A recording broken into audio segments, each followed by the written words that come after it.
Hello everyone, I'm Paris Fox, and I'd like to welcome you to 12 O'Clock High, a podcast on business leadership with Tom Fox, hosted by Richard Lummis. What makes a great leader? Is it genetic, or can you learn leadership skills? Join Tom Fox and Richard Lummis in this podcast, where they consider leadership from a wide variety of perspectives: academic, behavioral science, history, popular culture, the movies, and much more. You'll learn about specific tactics and strategies that you can bring to your own leadership toolkit. 12 O'Clock High is a production of the Compliance Podcast Network.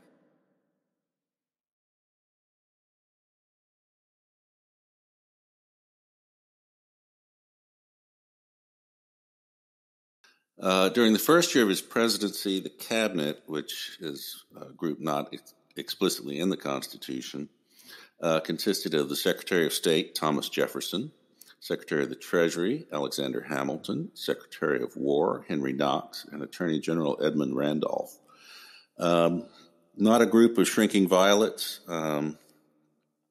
people with forceful personalities and actually very different philosophies of what the government should be. Tom, what do you think about how Washington was able to handle some of the conflicts that he faced within his own cabinet? So if we can steal Doris Kearns Godwin's phrase, a team of rivals, this was certainly a team of rivals. And the Jefferson-Hamilton feud, I think at the end of the day, led to tragic consequences down the road, not involving Jefferson, but certainly involving Hamilton. They had very different philosophies on a national government style, and I think they manifested themselves around a national bank. Hamilton believed in a strong federal government, national government, requiring a national bank and foreign loans to function, whereas Jefferson believed government should be primarily directed by the states with yeoman farmers, I guess living in Valhalla, wanting to yoke oxen. But nevertheless, he did not believe in that more of a federalist system. Perhaps Washington, the way Washington handled this was he did ask, or at least try to get them to bury their hatchet. They never did. And it got worse and worse. And Jefferson eventually resigned from the cabinet, I believe early on in Washington's second term. So the management of that was, from Washington's perspective, was to not manage it. And that's actually a leadership style too. And originally I thought that portended a really poor leadership style, but the more I thought about it, the more I researched it, he was able to stand above it, not intercede directly, although he did once again ask them to bury the hatchet and reconcile. But they both brought great strengths to the cabinet, and he was able to have a cabinet, although only 4 men originally, to advise him. And he had some of the most talented people in the United States. And Hamilton's National Bank was really a leading financial institution in the world at that point in time. Jefferson's foreign policy, I think, probably tended to go a little bit more towards the pro-revolutionary France than Washington was comfortable with, yet he allowed Jefferson to really pursue that policy as well. So it seemed to me a situation where he brought in incredibly top talent. He allowed them to manage the way they saw fit. He did, at the end of the day, support Hamilton and the bank.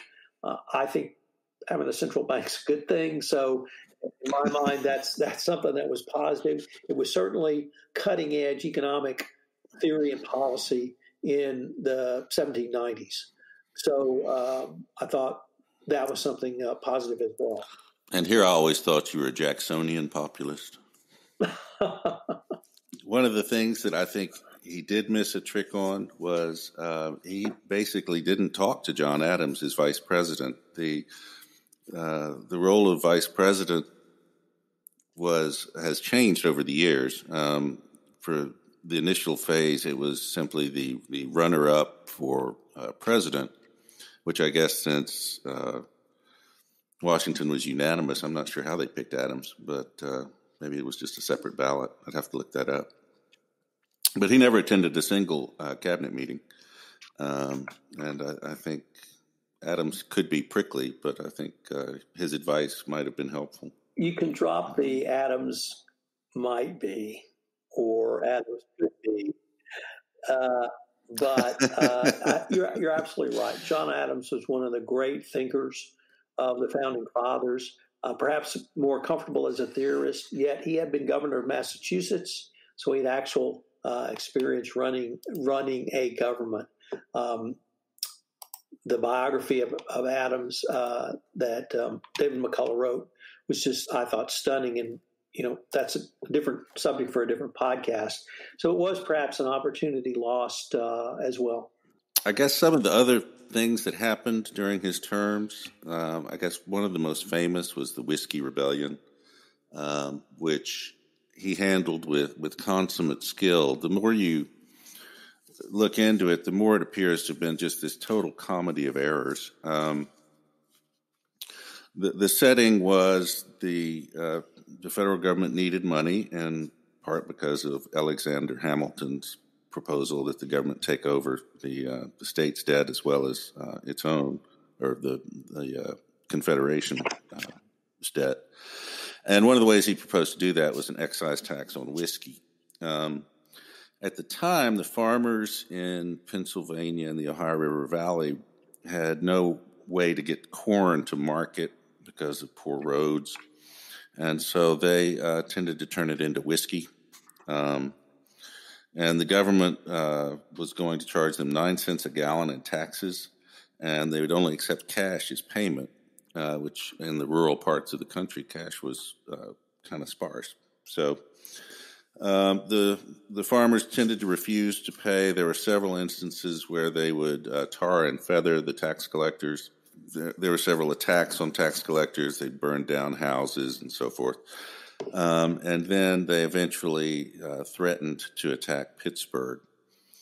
Washington, I think, first of all, recognized their grievances were not unfounded. But at the same time, he could not allow the federal government to appear weak or irresolute. And the first time he sent some emissaries to try and talk the rebels down, and that didn't work. So instead, he proceeded with the second best option, which was absolutely overwhelming force. He got a ruling from the Supreme Court that a military response was justified under the auspices of the Militia Acts. He assumed emergency power and assembled an army of 12,000 men. The rebels at this point kind of understood that this was not such a great idea, and they basically disappeared. The militia army rounded up several suspected rebels, took them to Philadelphia to stand trial. 2 were convicted of treason, and Washington pardoned them both. This is a fascinating episode, in part because it reaffirmed the authority of the federal government in an almost indirect way. But I think Washington's handling of it was absolutely masterful. I agree, Richard, and there's a couple of other points that I would like to raise around leadership and his leadership in this. This is one example of leading by example. Washington initially, for admittedly a short time, took command of the army. So you had the President of the United States, the Commander-in-Chief, actually leading an army for the first time and only time in U.S. history, and the last time. No, the last time. But then he gave his command to Harry Lee.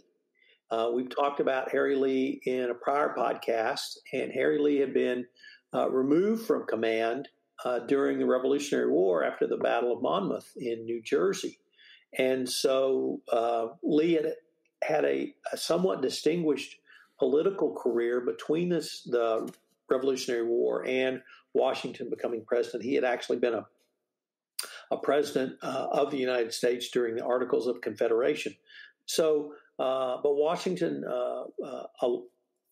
while not trusting him when he relieved him during the Revolutionary War, did trust him enough after this incident to give command to Harry Lee. So those, to me, demonstrated a couple of leadership skills. One was that leading from the front and taking charge, and we've seen Washington do that a couple of times throughout this podcast series, but also bringing Harry Lee back in as a very trusted advisor, and trusting him so much that he gave command to him to put down the Whiskey Rebellion.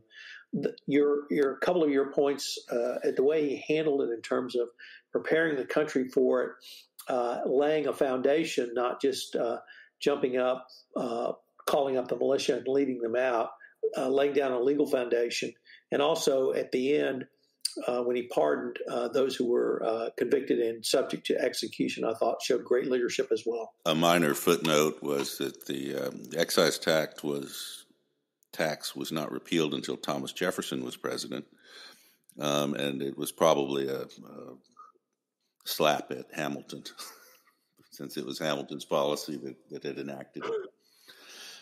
One of the great things about Washington and his role as general, when he explicitly and constantly acknowledged his subordination to Congress, was his view of the Constitution as delineating proper spheres of action. And it's probably beyond the scope to talk about the Judiciary Act, but it's also, he repeatedly emphasized that the role of the executive was the conduct of foreign affairs. And I know there are a couple of instances that you'd like to talk about, Tom, that occurred during his first term, I think. Actually, I think they were during his second term, but it really is not relevant. No, they were. He really set U.S. foreign policy for 100 years, and that was a policy of neutrality that obviously changed with Teddy Roosevelt and First World War and going forward into the 20th century. Nevertheless, he passed the Neutrality Act.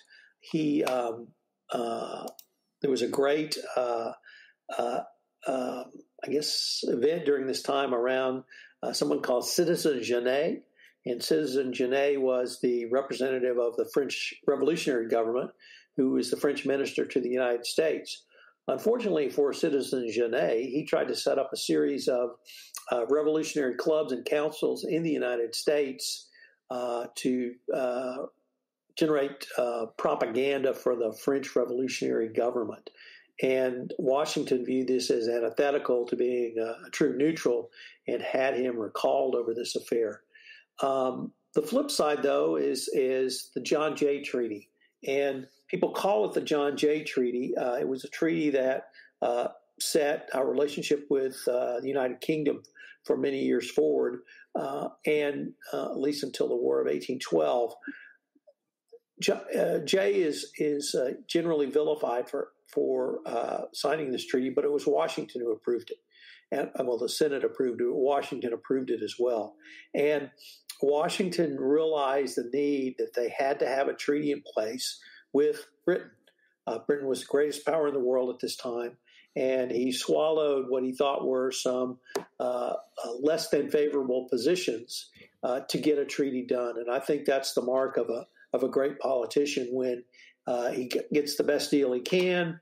It may not be the most optimum, but he was able to conclude a treaty with Britain through his negotiator, John Jay. Well, one thing about the treaty, I think it was actually not a bad deal, given the weak position of America vis-a-vis Great Britain. In some respects, it reminded me of the Britain cession of Hong Kong to China. When the option is the continuation of war, or the start of a war in that case, it really makes accepting a few minor quibbles seem a lot more palatable, especially if you've been the general through a protracted war. Citizen Genet was interesting. It resulted in basically an undeclared naval war with the U.S., in part because Citizen Genet, by the time he was recalled, the Jacobins had assumed control in Paris, and Citizen Genet probably correctly assumed that he had a date with the guillotine if he actually went home. So he asked for asylum and was granted it, despite his prior activities. We've seen this over and over with Washington. The the ability to be magnanimous in victory certainly recurs as a theme. I guess the other thing about his role in foreign affairs, and not just foreign affairs, but the proper scope of government, has to be his farewell address. What are your thoughts on that one, Tom? Richard, this document, this speech, I think is still taught today. He didn't lash out, but he warned against regionalism, partisanship, and foreign entanglements. I think those are probably still pretty good words today.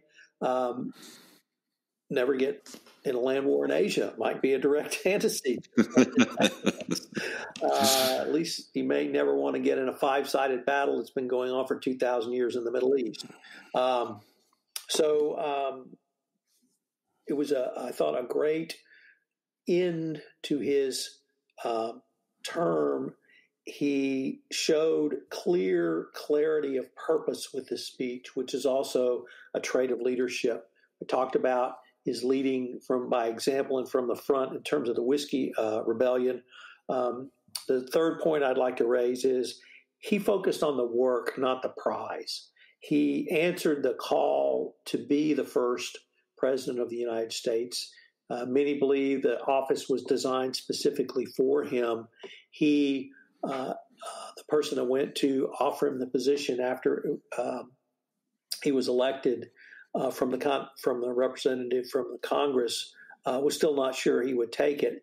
And indeed, there were some poignant words from Martha Custis after he left when she wondered if she would ever see her husband again because of the vicissitudes of travel and his age at that time. So the farewell address to me seemed to just put the exclamation mark on both terms as a leader. I guess he did ride off into the sunset, but he left us with a legacy that we can still study today, still learn from today, and still be inspired from today. That's the most famous part of it, the part on foreign affairs, because it's been so prescient. But he also talked about the dangers of political parties and what they used to call faction.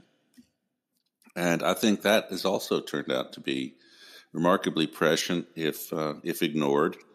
And, of course, his opinion on foreign affairs has been ignored for the last century and a quarter or so. I don't know how you feel about this, but I think if there is a problem with Washington, he felt so strongly in virtue and self-control, and he practiced them so diligently that I think he may have expected other people to do the same to an extent that's unrealistic. I think he felt that it was necessary if you were going to maintain a Republican form of government. I think the jury's still out on that one.